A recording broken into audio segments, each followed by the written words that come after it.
नमस्ते student, welcome है आपका प्रवीण शिक्षा निकेतन सीनियर सेकेंडरी स्कूल के ऑनलाइन क्लासेस में। आज हम कक्षा 8 की जो हमारी हिंदी की पुस्तक है वसंत भाग 3 का फर्स्ट चैप्टर हम कर चुके हैं, जो था ध्वनि एक कविता थी, जो हम आगे उसके प्रश्नोत्तर सब हम कर चुके हैं। आगे आज हम हिंदी का दूसरा लेसन जो है हमारा अध्याय लाख की चूड़ियाँ वो पढ़ने जा रहे हैं। लाख की चूड़ियाँ क्या है? ये एक कहानी है। पहला चैप्टर हमारी क्या थी? कविता थी, लेकिन ये अब क्या है? एक कहानी है। हमारी हिंदी साहित्य की कौन सी विधा है? गद्य की एक विधा आती है हमारी कहानी। तो ये क्या है? किस रूप में लिखी गई है? कहानी के रूप में लिखी गई है। इसके लेखक कौन है? इसको लिखने वाले कौन है? तो इस कहानी को किसने लिखा है? कामता नाथ जी जो है इस कहानी के लेखक हैं। इस कहानी को जब हम विस्तार से पढ़ते हैं उससे पहले हम इसके बारे में जान लेते हैं कि इसमें लिखा क्या गया है। कि ये जो कहानी है लाख की चूड़ियाँ जो कामता नाथ द्वारा लिखी गई है, उसमें हमें ये बताया गया है कि मशीनों का जो आज के युग में जो मशीनीकरण जो बढ़ता जा रहा है, मशीनीकरण की वजह से जो दुष्प्रभाव हमारे समाज में देखने को मिल रहे हैं, उसकी वजह से क्या हो रहा है कि छोटे छोटे जो लघु उद्योग है, जो हाथ से काम करने वाले जो कारीगर हैं, उनके व्यवसाय बिल्कुल क्या हो गए हैं? एकदम से ठप हो गए हैं।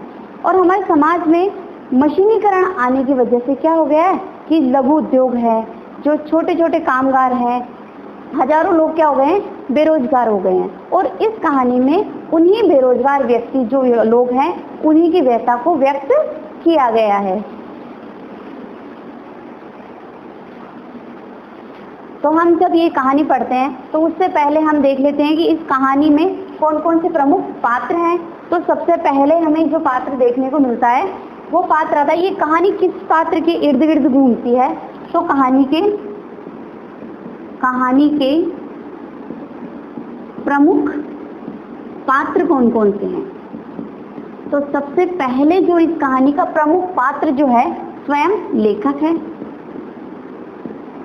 जिसने कहानी को लिखा है, कहानी को लिखने वाला। दूसरा जो पात्र आता है हमारे, वो है बदलू नाम का एक व्यक्ति है। क्या नाम है? बदलू नाम का एक व्यक्ति है जो क्या करता है? चूड़ियाँ बनाने का काम करता है। क्या काम है उसका? व्यवसाय क्या है? चूड़ियाँ बनाने का कार्य, ये बदलू का कार्य है। और इसी में इस कहानी के दौरान जब आगे बढ़ते हैं, तो कहानी आगे बढ़ती है, तो एक और पात्र आता है, वो है रज्जू। रज्जू कौन है? ये जो बदलू है इसकी पुत्री का नाम है, बदलू की पुत्री। तो ये इस कहानी में हमारे को प्रमुख 3 पात्र देखने को मिलते हैं। इन तीनों पात्रों के इर्द गिर्द ये कहानी घूमती है। अब हम देखते हैं कि ये जो कहानी है, ये जो कहानी है कि ये इन्हीं 3 पात्रों के इर्द गिर्द घूम रही है, जिसमें से लेखक, दूसरा पात्र आता है बदलू, और तीसरा कौन है? रज्जो, जो कि कौन है? बदलू की पुत्री। ठीक है, अब हम इस कहानी को थोड़ा सारांश रूप में समझ लेते हैं कि ताकि जब हम कहानी पढ़े तो हमें किसी भी तरीके की परेशानी ना हो। तो कहानी क्या होती है? लेखक जब छोटे होते हैं तो अपनी जो गर्मी की छुट्टी होती है तो वो अपने मामा के घर बिताने के लिए जाते हैं। जैसे बच्चों, आपके भी स्कूल की मई जून की जो छुट्टियां होती है, आप कहाँ? अपने मामा के, ननिहाल, मौसी के घर पे आप भी व्यतीत करने के लिए जाते होंगे। तो वैसे ही लेखक क्या होते हैं? अपनी गर्मी की छुट्टियां कहाँ व्यतीत करते हैं? अपने मामा के घर। कहाँ पे व्यतीत कर रहे हैं? अपने मामा के घर जाते हैं। तो वहाँ पर एक बदलू नाम का व्यक्ति होता है। तो वो लेखक जब अपना दोपहर का जो समय होता है, वो ज़्यादातर दोपहर का जो समय किसके साथ व्यतीत करता है? वो इस बदलू के साथ व्यतीत करता है। अब बदलू कौन है?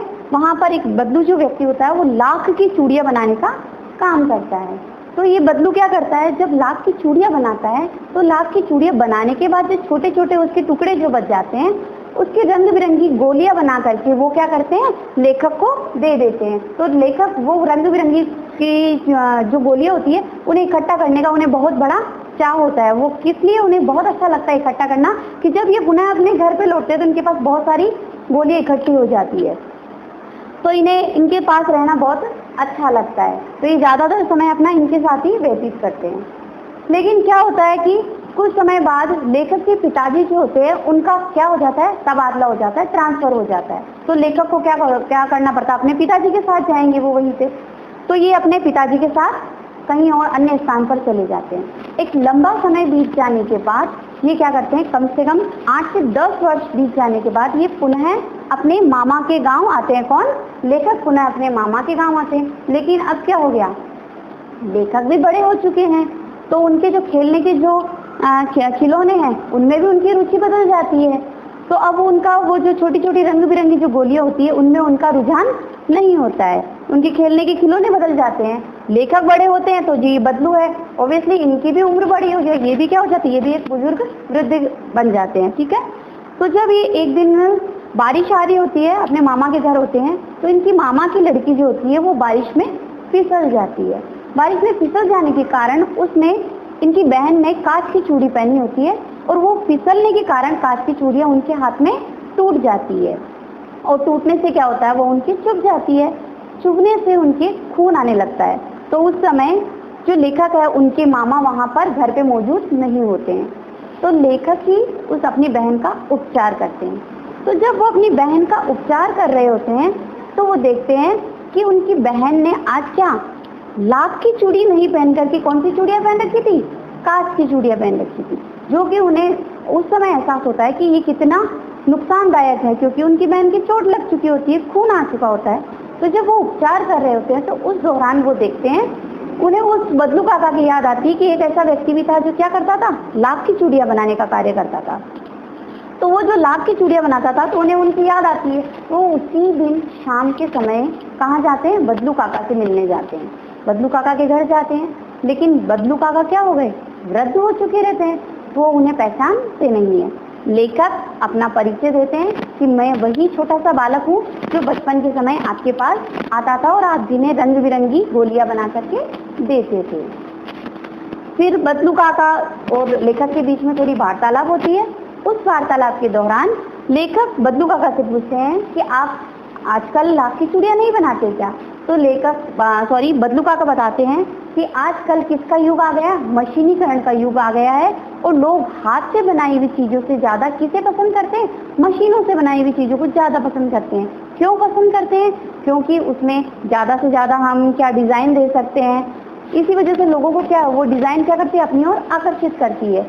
तो वो क्या हो गया, वो उन्हें बताते हैं कि आजकल मशीनीकरण के कारण जो हाथ से काम करने वाले कारीगर थे उनके व्यवसाय क्या हो गए, बिल्कुल ठप हो गए हैं। और ऐसी ही उनकी जो व्यथा है उसी व्यथा को हम कहाँ पढ़ेंगे, इस कहानी के माध्यम से पढ़ेंगे, लाख की चूड़ियों के माध्यम से।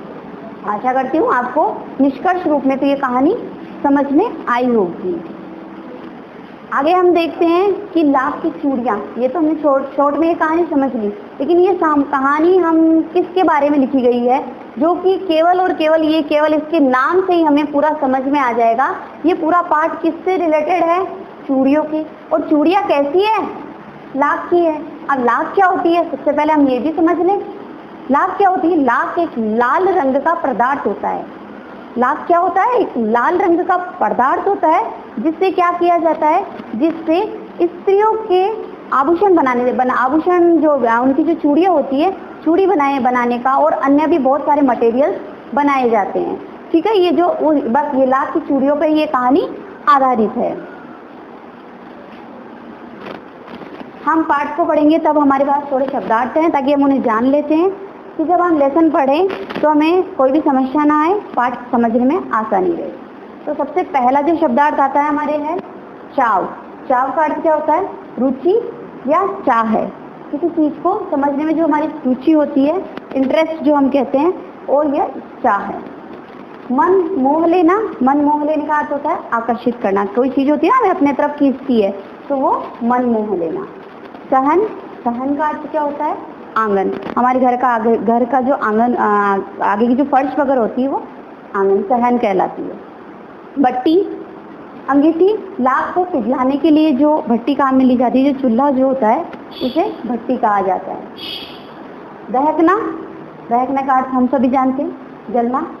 सलाख, सलाख होती है लोहे की छड़ होती है, इसकी लोहे की एक छड़ होती है जिसमें क्या चूड़ियां बना के रखी जाती है ताकि उसका एक जो आकृति जो दी गई है वो बिगड़े ना, शेप बना रहे। मुंगेरिया क्या होती है? लकड़ी का गोल टुकड़ा होता है। ये क्या होता है कि जिसे लोहे जो लाख होती है, लाख को पीट करके उसका जो आकार जो दिया जाता है वो क्या कहलाती है? वो मुंगरिया कहलाती है। चूड़ी, चूड़ी क्या होती है? स्त्री लोग जो अपने हाथ में आभूषण कलाई पर जो पहनते हैं वो चूड़ी कहा जाता है। मछिया क्या होता है? बैठने के लिए छोटी सी, बैठने के लिए छोटी सी क्या होती है? चारपाई होती है। जो हम अभी बोल देते हैं स्टूल का जो छोटा रूप होता है वो मछिया कहलाती है। मनिहार, मनिहार क्या होता है? चूड़ी बनाने वाला जो व्यक्ति होता है उसे क्या नाम दिया जाता है? मनिहार का नाम दिया जाता है। पैतृक, पैतृक पिता से प्राप्त जो वस्तु हमें हम अपने पिता से या अपने पूर्वजों से जो मिलती है, पुश्तैनी रूप में जो मिलती है वो क्या कहलाती है? हमारी पैतृक कहलाती है। खपत, माल की जो बिक्री होती है, कितना माल हमने बेचा है वो हमारा खपत कहलाता है। कसर, किसी चीज में कमी रह जाना वो कसर कहलाता है। नाजुक, नाजुक का अर्थ होता है कोमल। आगे हमारे शब्दार्थ हैं पगड़ी। पगड़ी क्या होती है? सिर पर लपेटकर बांधा जाने वाला लंबा कपड़ा। पुरुष जो लोग होते हैं वो आपने देखा होगा सिर पर एक वस्त्र पहनते हैं, उसे फाक कहते हैं। फाक क्या होती है? वो पगड़ी कहलाती है, पुरुष वर्ग द्वारा पहनी जाती है। मरहम पट्टी, मरहम पट्टी क्या होती है? जख्म का इलाज, कहीं पर चोट वगैरह लग जाती है जो हम उसका उपचार जो करते हैं वो क्या कहलाती है? मरहम पट्टी करना कहलाती है। मुखातिब, मुखातिब क्या होता है? देखकर बात करना। ऐसा होता है ना, आप किसी को संबोधित करते हैं, किसी को आमने सामने जो हम बात करते हैं वो मुखातिब कहलाता है। किसी को संबोधित करके सामने से बात करना वो मुखातिब होता है। डलिया, डलिया क्या होती है? बांस का बना हुआ एक छोटा सा पात्र होता है। बांस की जो हम टोकरी, जो छाबड़ी जो बोलते हैं मारवाड़ी में, वो टोकरी क्या होती है? डलिया कहलाती है। फबना, फबना का अर्थ होता है शोभा देना, खिलना, अच्छा लगा। जैसे हम किसी को संबोधित करके कहते हैं कि आप पे तो ये ड्रेस अच्छी लग रही है, अर्थात आप पे ये जो आपने ड्रेस पहना है वो आप पे फब रहा है। हाँ बच्चों, अभी तक का जो भी आपको पढ़ाया जा रहा है उसे आप नियमित रूप से पढ़ें, उन्हें याद करें, और साथ ही में आपको जो अभी तक जितने भी मैंने एक लेसन के और फर्स्ट लेसन के जो आपको शब्दार्थ कराए हैं वो आपकी नोटबुक में नोट कर ले और उसे याद भी करना है।